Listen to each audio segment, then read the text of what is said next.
이 시간 저희들이 레위기서 19장 1절에서 18절 말씀을 읽었습니다.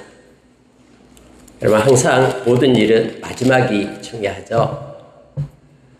오늘 마지막 주일 예배 2024년 이렇게 나와서 함께 예배하게 하신 하나님께 감사를 드립니다. 책을 보더라도 끝장을 봐야 되죠. 마지막 장을 봐야 되죠. 우리가 믿음의 길을 가는데 우리는 우리 인생의 끝자락에서 우리 주님을 만나게 될 겁니다.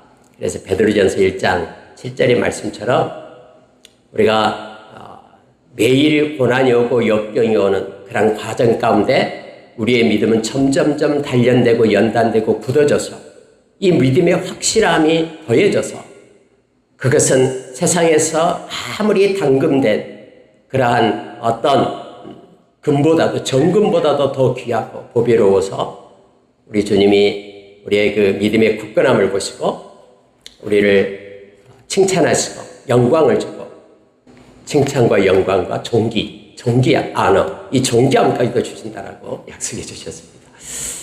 여러분과 제가 그 끝자락에서 믿음을 지키고 우리 주님을 만나는 저와 여러분 되시길 원합니다. 오늘 여러분 읽은 말씀 가운데서 열매에 대해서 이 시간에 생각해 보려고 이 말씀을 또 생각하고 말씀을 준비했습니다. 여러분, 오늘 하나님께서는 거룩하시다라고 말합니다. 그런데 하나님을 섬기는 저와 여러분도 거룩하라라고 우리에게 명령을 합니다. 하나님께서는 하나님이 하셨다라고 오늘 세 가지 것을 말씀해 나는 거룩하다. 이렇게 이렇게 말하고요. 여호와라고 말합니다. 여호와는 우리가 그 NIV에서는 the Lord 이렇게 the Lord 주님이라는 뜻입니다. 주님. 근데 누구냐면 너의 하나님 your God. 그래서 너의 하나님은 거룩하다. 그러니 너희도 거룩하라. 하면서 하나님이시고 또 우리의 하나님 되시고 하나님 그리고 주님이신 그분이 거룩하기 때문에 너희도 거룩하라라고 오늘 말씀을 2절에서 그렇게 하십니다. 그러면서 하나님께서는 이 거룩이라는 것이 마음속에만 붙들어 있는 어떤 이념이나 이론이 아니다라고 말씀하셔요.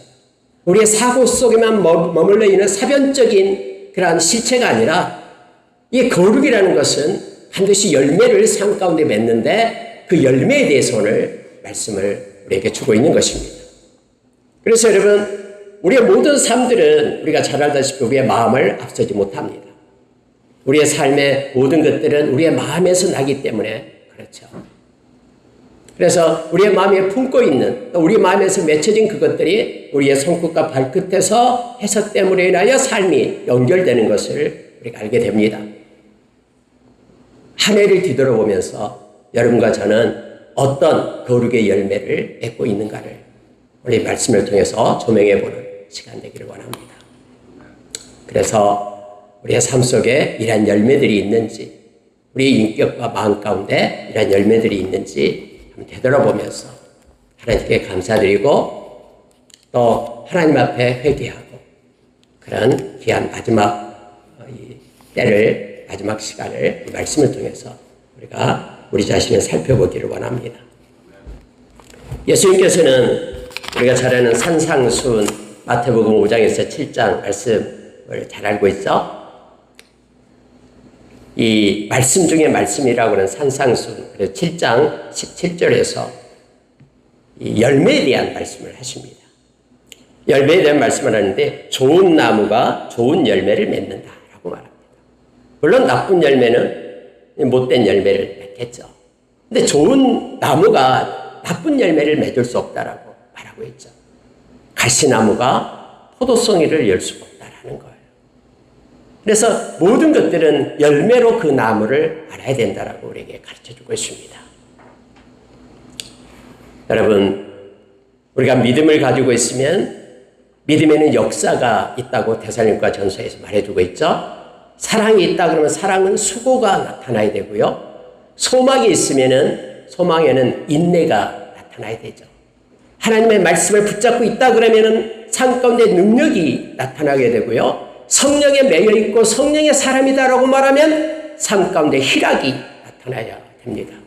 정말로 예수님을 오심 강림을 소망하고 있고 사모하고 있다 그러면 반드시 예수님의 오심에 대한 기다림이 삶 가운데 있어야 된다라고 데살로니가전서 1장에서 말씀을 우리에게 가르쳐주죠. 오늘 그래서 하나님이 기뻐하는 이 거룩의 열매, 하나님께 속한 구별된 사람으로서의 거룩의 열매가 우리의 삶 가운데 얼마나 있는지, 얼마나 맺혔는지 말씀을 통해서 보기를 원합니다. 10가지를 보도록 하겠습니다. 먼저 여러분, 가장 먼저 나오는 것이요. 자, 3절에 보니까요. 너희 각 사람은 부모를 경외하고 이렇게 되어 있습니다. 여러분, 우리가 십계명 중에 십계명은 두 돌판으로 되어 있잖아요. 출애굽기 20장에서 있고요. 또 신명기서 5장에 이 십계명이 나오고 있죠. 그래서 십계명이 두 돌판인데 한쪽 돌판은 1계명에서 4계명까지가 있게 돼요.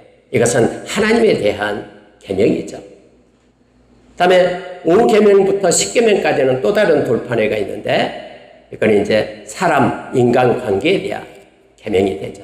그냥 가장 먼저 나오는 계명이 바로 부모를 공경하라 라고 나옵니다.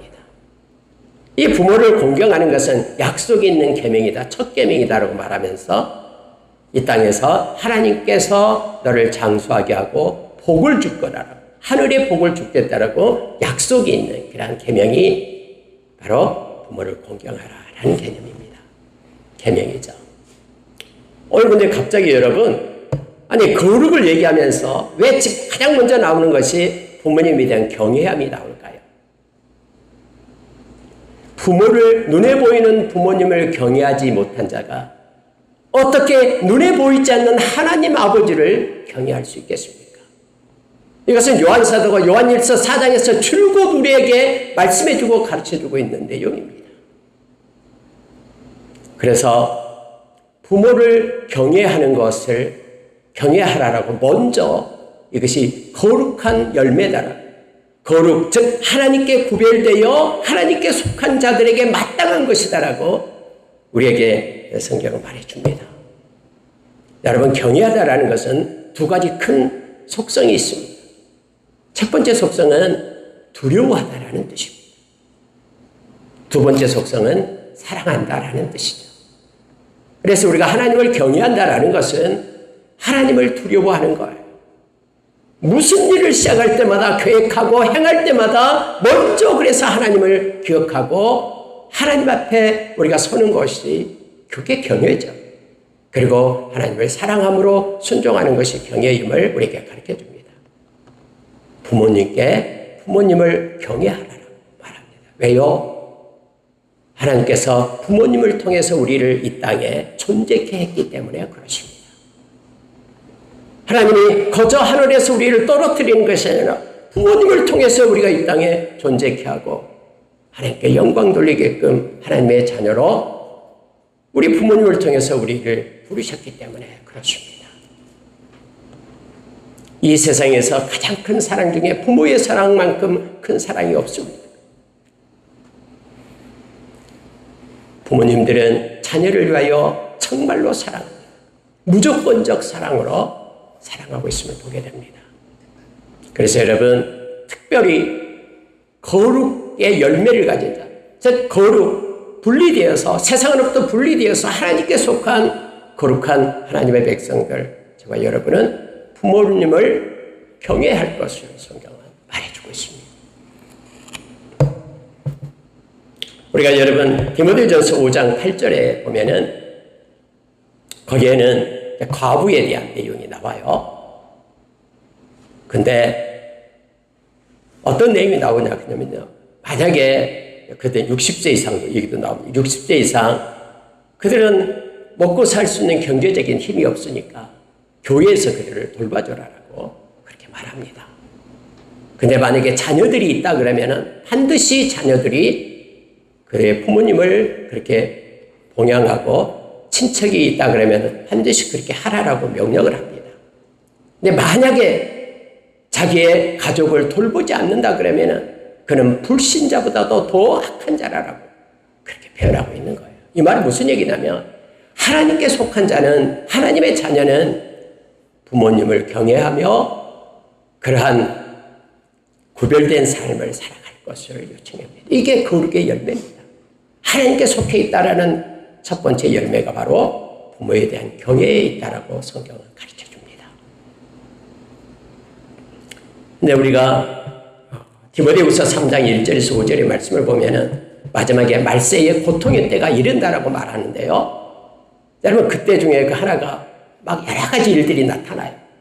자기를 사랑하고 돈을 사랑하고 쭉 나오면서 뭐가 나오냐면 부모를 공경하지 않는다라고 말합니다. 세상이 점점 흘러갈수록요, 세상에 속한 이들은 부모를 공경함이 점점점 희박해져요, 없어져요.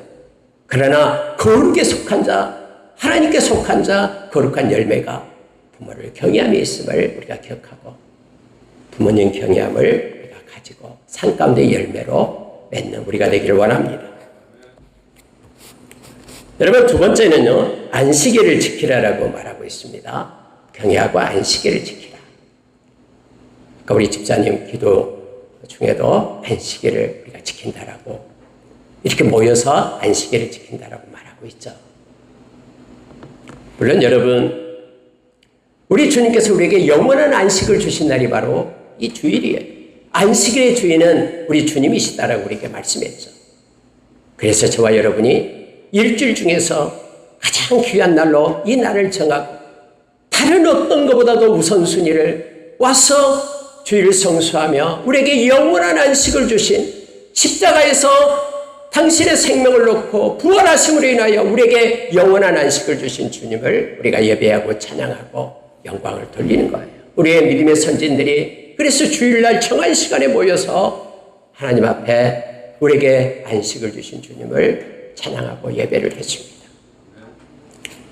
다음 주 이제 신년 때에 이렇게 1년간 들어보면서 예배에 참석하신 분들에 대한 상을 주려고 계획하고 있습니다.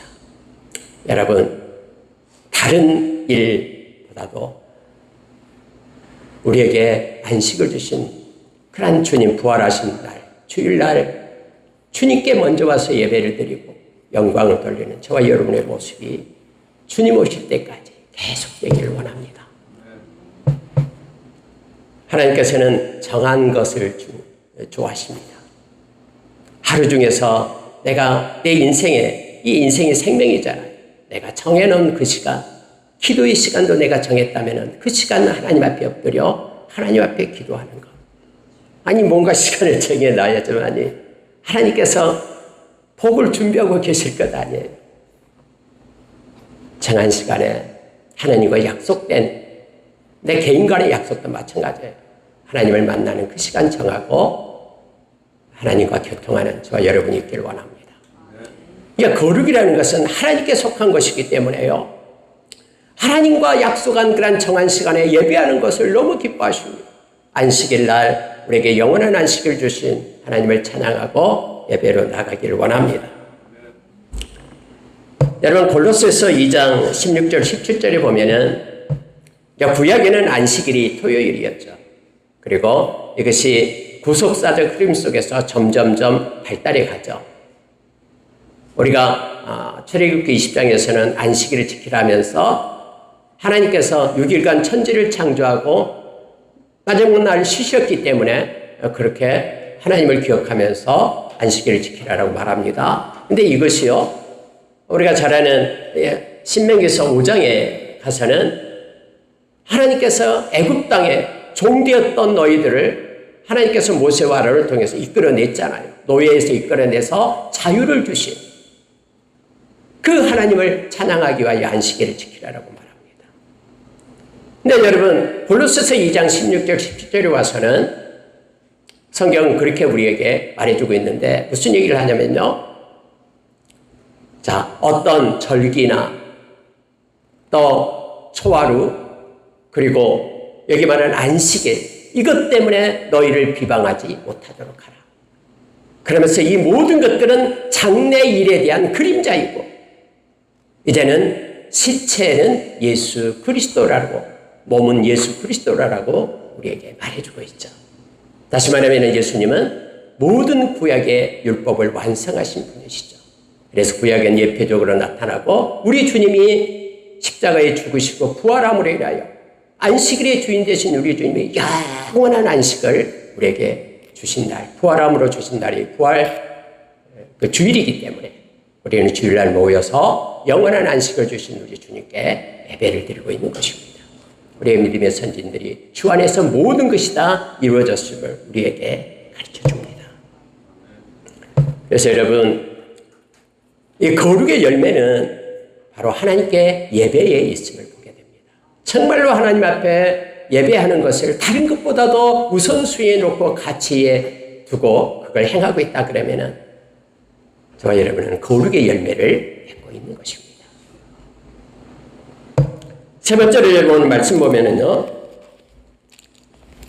자, 4절에 보시기 바랍니다. 너희는 헛된 것들에게로 향하지 말며 너희를 위하여 신상들을 부어 만들지 말라. 나는 너희의 하나님 여호와이니라.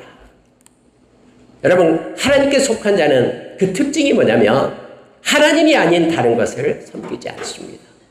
여기 헛된 것이라는 게 뭐냐면요. 헛된 것이 바로 우상이라는 뜻이에요. 아이돌을 얘기합니다. 이게 우상은 원래 헛된 거예요. 근데 사람들은 헛된 것을 쫓아서 가고 등을 돌려서 하나님으로부터 등을 돌려 그들을 향하여 간다라고 성경 말합니다. 하나님이 아닌 다른 것을 하나님의 자리에 놓는 것이 곧 우상인데요. 그는 거룩의 열매를 맺는 자가 아닙니다. 거룩은 하나님께 속해 있기 때문에 하나님을 바라보는 것이 거룩이기 때문임을 성경 말합니다. 특별히 여러분, 우상 중에서요, 물질의 우상이 있다고 성경은 가르쳐주고 있죠. 마태복음 6장 24절에서 두 주인 섬기지 말라라고 우리에게 말씀합니다. 한 주인은 우리 주님이시죠. 근데 한 주인은 바로 돈, 물질이 됨을 알게 합니다. 주인이 노예를 부르고 끌고 가잖아요. 그래서 우리의 인생을 끌고 가는 것이 무엇인가를 우리가 살펴보면 우리가 주인 삼았던 것이 무엇인지를 알게 되고 그걸 내려놔야 된다고 성경은 말하고 있습니다. 특별히 여러분, 골로새서 3장 5절에 보면은요, 이 땅의 지체를 벗으라라고 말하는 건데 가장 먼저 음란이 나오죠. 음란과 부정과 사욕과 악한 정욕과 탐심이니 탐심은 곧 우상숭배라고 말합니다. 하나님의 자리에 하나님의 역할을 하면서 우리의 삶을 끌고 가고, 그래서 그걸 향하여 우리가 이렇게 몸이 돌아서 있다 그러면 빨리 우리는 돌이켜 하나님께로 향하는 우리가 되기를 원합니다. 세상에서 있는 모든 것들은 우리가 하나님의 나라와 의를 구할 때 마태복음 6장 33절에서 하나님을 향하여 바라보게 될 때 그 모든 것들은 하나님이 공급해 주시며 채워주심을 우리는 믿습니다. 그래서 디모데전서 6장 17절 이하에서 세상에 있는 그것에 소망을 두지 말고 그것을 공급하시는 하나님께 소망을 두는 것이 거룩임을, 그게 거룩의 열매임을, 그래야지만 우리가 살 수 있음을 성경은 말해주고 있습니다. 세 번째 열매가 헛된 것을 향하고 있는가? 하나님이 아닌 다른 것을 더 신뢰하고 의지하고 그 형상을 만들어서 그것 가지고 의지를 삼고 힘을 삼고 가고 있는가?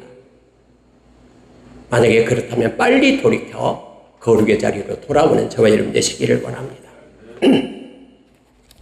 여러분, 네 번째로 보면은요, 자, 5절입니다. 너희는 화목제물을 여호와께 드릴 때에 기쁘게 받으시도록 드리고 해서 화목제물에 대한 것이 쭉 기록이 되어 있습니다. 그날에 먹어야 되고 남겨두면 그 다음날 먹어야 되고, 그러게 이제 이렇게 소원이 아닌 다른 화목제물들은 앞전에 말씀 나눴습니다만 세 번째 날까지 있으면 안 됩니다. 그걸 그때는 없어서 불에 태워야 없애야 됩니다. 만약에 있으면 처음에 드렸던, 하나님께 드렸던 화목제물이 무효가 돼요. 그러면서 하나님께서는 오늘 말씀하시는데요, 화목제물을 여호와께 드릴 때에 기쁘게 받으시도록 드리라 라고 말하고 있는 거예요. 무슨 뜻이냐면요, 하나님은 하나님의 법대로 섬김받기를 원하십니다. 이거 중요합니다. 우리의 사고로 하나님은 우리의 창의적인 방법으로 하나님은 예배받기를 원하시는 것이 아니라요. 말씀에 기록된 대로 하나님은 그걸 순종하면서 하나님께 나오고 예배하기를 원하신다라는 거예요. 우리가 잘 아는 나답과 아비후 잘 알고 있죠. 다른 불로 하나님 앞에 분향했어서 하나님께서는 여호와의 불이 와서 그들을 씻어서 죽게 되었죠. 베레사 후사 다윗이 하나님의 언약궤를 이렇게 옮겨올 때에 새 수레를 만들어가지고 끌고 이렇게 태워서 왔잖아요. 막 이 소가 뛰니까는 그 언약궤를 붙잡았던 우사가 그 즉시 죽임을 당하게 되죠.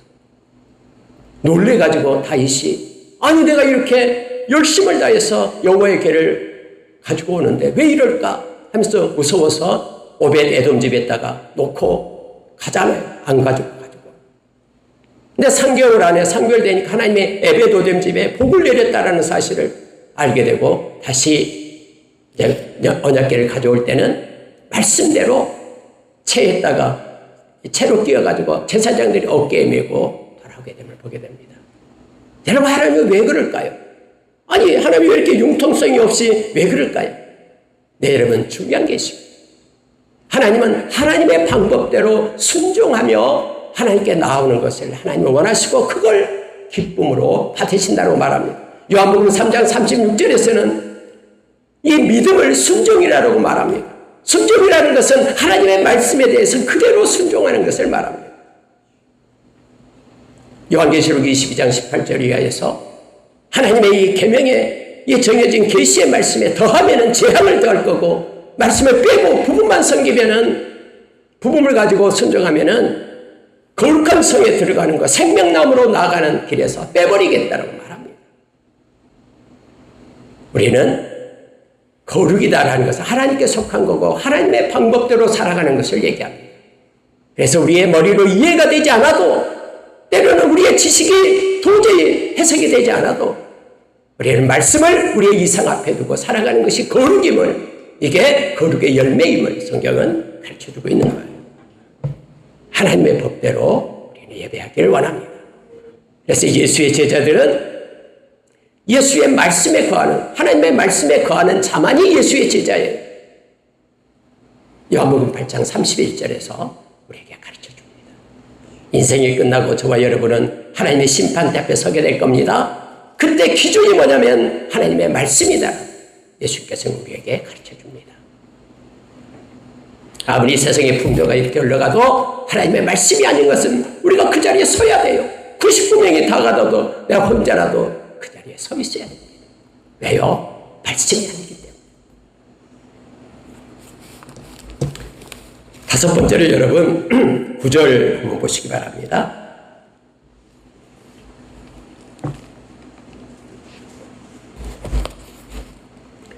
너희가 우리 같이 한번 읽겠습니다. 9절 10절이요.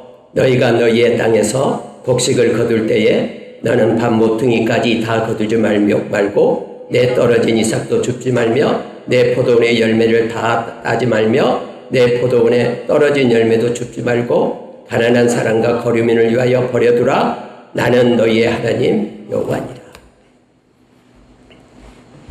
여러분 거룩은 하나님께 속한 것이 거룩이 되어 있잖아요. 그럼 저와 여러분이 하나님의 성품을 가지고 살아가는 것이 거룩이잖아요. 하나님께서는 모퉁이에 있는 곡식을 베지 말아라고 얘기합니다. 놔둬라. 행여나 이렇게 이삭 꾸러미를 할 때 악착같이 주워서 다 먹지 말고 그냥 버려둬라. 나무의 열매도 다 따지 말고 남겨둬라. 뭐 까치밥이 아니라 남겨둬라라고 말합니다. 왜냐하면 그것을 먹을 사람이 있다라는 거예요. 이방인들, 가난한 자, 밭에 떨어진 이삭을 줍고 모퉁이에 있는 그거 베어다가 먹게 된다라는 거죠. 과일 좀 열려 있으면 그거 수확해서 그들의 끼니를 때운다라는 거예요. 그러니까 거룩의 열매는 뭐냐면 하나님의 그 마음, 하나님께 속한 그 마음을 품는 거예요. 다시 말하면 긍휼을 품고 사는 것이 그게 거룩이다라고 말합니다. 우리가 경건이다라고 말할 때 유세베이야 이 경건은 하나님께 속한 게 경건이잖아요. 하나님의 마음을 가지고 사는 거예요. 그래서 우리가 잘 아는 야고보서 1장 27절에는 하나님 아버지 앞에서 정결하고 더러움이 없는 경건이 있는데 그것은 환난 때의 고아와 가부를 돌보는 것이 경건이다라고 얘기해요. 자기를 지켜 세속에 물들지 않게 하는 것이, 즉 하나님께 세속으로 나가지 않고 하나님께 속해 있는 것이 경건이죠. 하나님과 함께 동행하는 것이 경건이다라고 얘기합니다. 그러면 경건은 같이 있으니까는 그의 마음을 품게 되는 것이죠. 저와 여러분이 하나님의 마음을, 즉 긍휼을 품는 그런 경건의 거룩의 열매를 맺는 저와 여러분이 되시기를 원합니다.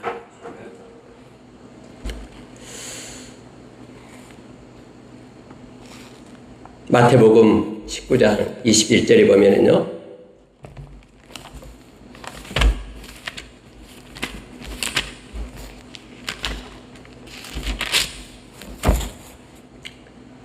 예수께서 이르시되 네가 온전하고자 할진대 가서 내 소유를 팔아 가난한 자들에게 주라. 그리하면 하늘에서 보화가 내게 있으리라. 그리고 와서 나를 따르라 하시니, 우리가 잘 아는 부자 청년이 어떻게 하면 영생을 얻을 수 있습니까? 라고 물을 때에 예수님께서 대답하셨던 답변이죠. 아마 부자였기 때문에 청년이었고요. 그래서 가난한 자들에게 나눠줘라 하고 예수님께서 하신 말씀이, 그러면 하늘에서 하나님 만날 때에 너에게 보화가 있을 것이다. 그리고 나서 나를 따르라 라고 말했는데, 이 청년은 재물이 많음으로 근심하며 갔다라고 성경은 기록되어 있음을 보게 됩니다. 여러분, 하늘의 보화를 쌓는 성경에서 예수님이 가르쳐준 유일한 방법은 바로 구제하는 것입니다. 하나님의 마음을 가지고 긍휼을 가지고 고아와 가부를 환난에 돌보는 것이 하나님이 기뻐하는 일임을, 거룩의 열매임을 성경은 우리에게 말해주고 있습니다. 여섯 번째로 여러분, 오늘 그 말씀 가운데 보면은, 자, 11절을 한번 보시기 바랍니다. 11절 보면요, 너희는 도둑질하지 말며 속이지 말며 서로 거짓말하지 말며 너희는 내 이름으로 거짓 맹세함으로써 내 하나님의 이름을 욕되게 하지 말라. 나는 여호와니라. 정직이죠. 거짓은 이 거짓의 아비가 있다라고 말합니다. 거짓말하면 이 거짓의 아비, 요한복음 8장 44절에서 바로 악한 사탄이다라고 말합니다. 이 거룩의 열매는 바로 정직입니다. 그래서 정직한 삶을 살 것을 오늘 말씀해 주고 있음을 봅니다. 도둑질 한다라는 것은 내 것이 아닌데 내 것을 만드는 걸 얘기하죠. 그리고 속이면서 말하는 것, 속이는 것, 또 거짓말하면서 자기의 유익 때문에 거짓 맹세하고 하는 것은, 이건 거룩의 열매가 아니다라고 말합니다. 하나님 앞에 있다라고 생각하는 것, 그래서 두 가지가 있다 하죠. 하나님 앞에 있는 사람들은 첫째는 정직합니다. 왜요? 하나님 앞에 있기 때문에. 두 번째는 평안합니다. 마음이 평안하는 것이죠. 그래서 정직과 평안이 하나님 앞에 있는 모습임을 성경은 가르쳐주고 있습니다. 여러분, 하박국서 2장 4절에 보면은 오직 의인은 믿음으로 말미암아 살리라 라고 말할 때 앞에 교만하지 말고, 그리고 거룩할 것을 우리에게, 정직할 것을 우리에게 말해주고 있습니다. 우리가 때로는 정직해서 손해를 봅시다. 그래서 이 거룩의 열매를 맺힙시다. 이 세상에서 정직하게 살면은 때로는 여러 가지 힘든 것도 많아요. 그럼에도 불구하고 하나님을 의지하고 우리가 정직한 삶을 사는 저와 여러분 되시기를 원합니다. 말라기서 2장 6절에서는 레위의 언약을 가진 자, 저와 여러분이 하나님을 섬기는 레위의 언약, 거룩한 자잖아요. 그들에게는 두 가지 것이 있다고 말합니다. 화평함과 정직함. 아까 얘기했던 화평함과 정직함을 가지고 살아가는 이들이다라고 우리에게 가르쳐줍니다. 하나님이 함께하기 때문에 우리의 마음에 평안이 있고 하나님 앞에 있기 때문에 우리가 정직한 모습으로 거룩의 열매를 맺는 저와 여러분 되시기를 원합니다. 7번째는 여러분 따뜻한 마음을 말합니다. 13절에서 14절입니다. 주보에 오타 나왔습니다. 13절에서 14절요. 13절 보니까 이웃을 억압하지 말며 착취하지 말며 품꾼의 싹을 아침까지 밤새도록 내게 두지 말며 너는 규먹은 자를 저주하지 말며 맹인 앞에 장애물을 놓지 말고 내 하나님을 경외하라. 나는 여호와니라 라고 말씀합니다. 마땅히 품꾼에게 품삯을 줘야 되죠. 호주머니에 돈이 있으면 줘야 됩니다. 근데 이것을 주기 싫어서 다음날 와라라고 얘기하지 말라라는 거예요. 하나님은 다 보고 계시기 때문에. 맹인은 눈이 안 보여요. 안 보이기 때문에 모를 거라 생각하고 그 앞에다가 장애물을 놓지 말라라고 말하는 거예요. 귀가 들리지 않으니까는 막 말하면서 그렇게 비방하고 이렇게 말하지 말라라고 얘기하고 있습니다. 귀먹은 자를 저주하지 말라. 저주에 대해 저는 못 들으니까 내가 해야 된다. 이게 아니에요. 하나님이 듣고 계시기 때문에. 그래서 이것은 뭐냐면 따뜻한 마음이에요. 아까 궁일의 마음과 비슷한 마음입니다. 온정이에요. 온정. 그래서 어떤 친구는 뭔가가 품삯을 주려면 이렇게 아침 일찍 그것도 보내주기도 하고요. 또 이렇게 하나님의 마음을 가지고 온정, 따뜻한 마음을 가지고 대할 것을 말합니다. 우리 하나님께서는 악인의 밭에도 의인의 밭에도 똑같이 비를 내리시고 햇빛을 쬐시는 하나님이 되심을 우리가 기억하면서 하나님의 마음을 가지고 거룩에 속한 열매를 맺는 저와 여러분이 되기를 원합니다. 어디를 가든 분리시키고 이단시키는 것이 아니라 화평케 하는 자는 하나님의 아들이라고 했습니다. 저와 여러분은 화평의 직분을 가지고 있는 사람임을 고린도후서 5장 17절에서 가르쳐주고 있죠. 화목의 직분을 가지고 하나님께 영광 돌리는 따뜻한 마음을 가진 저와 여러분 되기를 원합니다. 저희 친구 중에 한 명이 옛날에 이렇게 차를 타고 가면 갑자기 가고 있는데 서대문에서 저쪽으로 가고 암사동 쪽으로 가는 길이었는데 갑자기 유턴을 해요. 그랬더니 왜 그러냐 했더니 방금 창가에 어떤 꼬마 한 애가 밤인데 10시가 넘었는데 그 상가 앞에서 쭈그리고 앉아있는 걸 본 거예요. 그래가지고 한참 가서 다시 유턴해가지고 가봐야 되겠다고 해서 다시 돌아와서 걔를 만나고 걔를 부모님께 전화하고 이렇게 다시 만나게 하고 해주고 밤늦게 집으로 갔던 그런 기억이 생각이 납니다. 하나님의 마음, 주님의 마음. 그래서 그 친구의 그 교회에 지금 남양주에 사고 있는데요. 그 교회 이름이 주마음교회. 주님의 마음을 가지고 살자. 따뜻한 마음을 가지고 살자. 이게 거룩의 열매입니다. 그래서 섬세함으로 그렇게 우리가 거룩의 열매를 맺고 나가기를 원합니다. 8번째는 공평의 정의를 지키자. 15절에 이렇게 말합니다. 15절에서는 여러분 정의를 얘기하는 거예요. 재판할 때에 불의를 행하지 말며 가난한 자의 편을 들지 말며 체력 있는 자라고 두둔하지 말고 공의로 사람을 재판할지며. 여러분 독특한 게 뭐냐면요. 가난한 자라고 해서 가난한 자의 편을 들지 말라라고 얘기합니다. 그러니까 가난은 가난이고요. 그리고 정의를 행하는 거 공평은 공평인 거예요.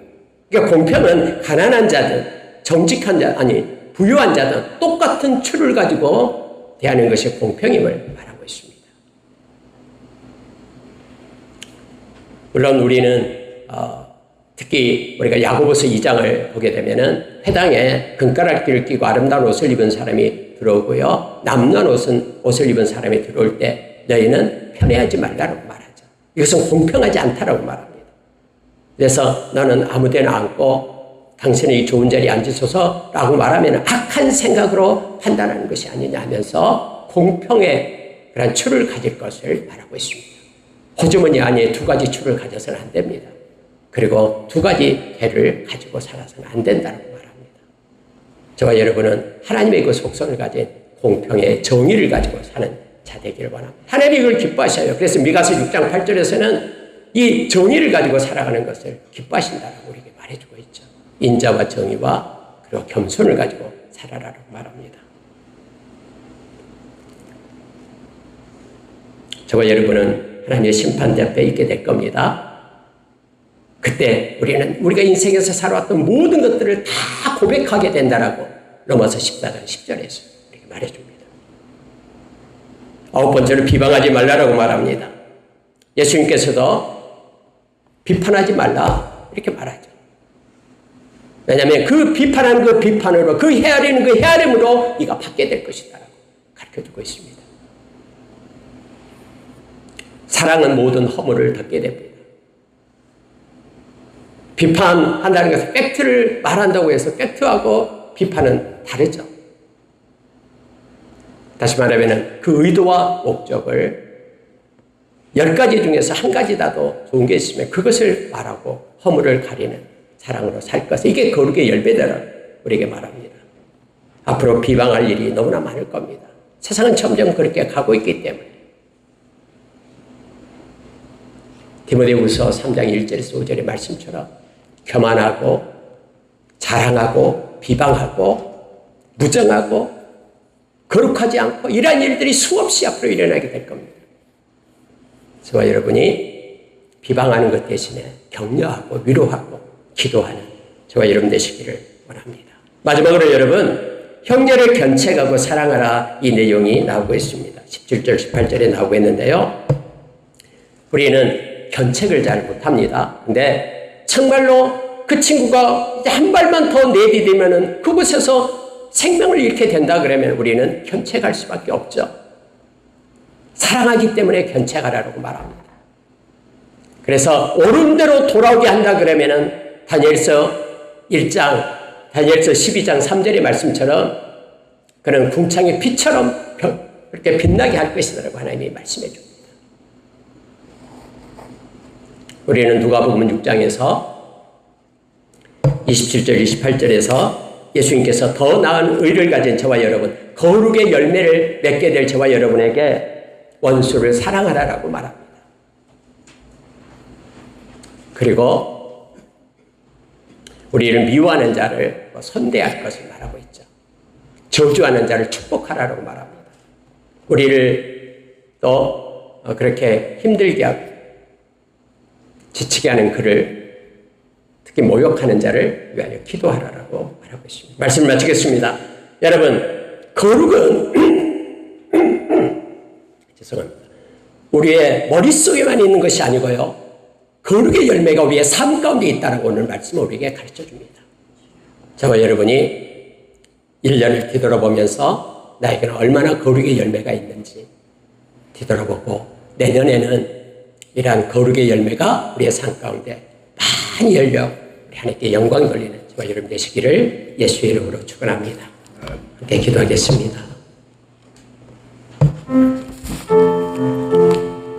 하나님 아버지, 하나님께 속해 있다고 하면서 거룩의 열매를 맺지 못했던 것들을 용서해 주십시오. 우리의 인간 능력으로는 할 수 없사오니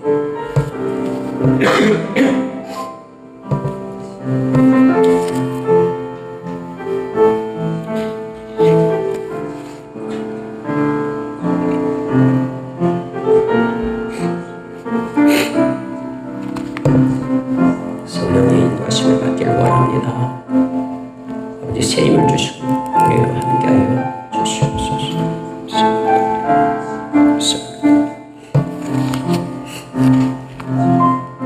인도하여 주시옵소서. 하나님 감사합니다. 하나님께 속해 있는 거룩한 자라라고 이름표는 달고 다녔지만 우리의 생활을 뒤돌아보면 하나님 부족하고 연약하고 하나님의 영광의 위치를 가려운 것들이 너무나 많았습니다. 하나님이 그토록 기대했던 열매들을 맺혀드리지 못해서 죄송합니다. 우리의 힘과 능력으로는 할 수 없음을 다시 한번 고백합니다. 성령께서 이 시간에 우리 가운데 새 힘을 주시고 성령의 인도하심으로 하나님이 기뻐하시는 거룩의 열매를 삶 가운데 많이 맺어 하나님께 영광 돌리는 우리의 삶이 있기를 소망합니다. 하나님 열방만 속에서 그 모든 권속들 한 명 한 명을 붙들어 주셔서 저들이 세상에 속한 자가 아니라 하나님께 속한 자고 하나님의 활동이 일어나 많은 거룩의 열매를 맺어 하나님께 영광 돌리는 우리의 삶 되도록 역사해 주시옵소서. 우리의 손을 붙잡고 평생 인도하시고 이끄실 주님을 찬양합니다. 예수님 이름으로 기도합니다. 아멘.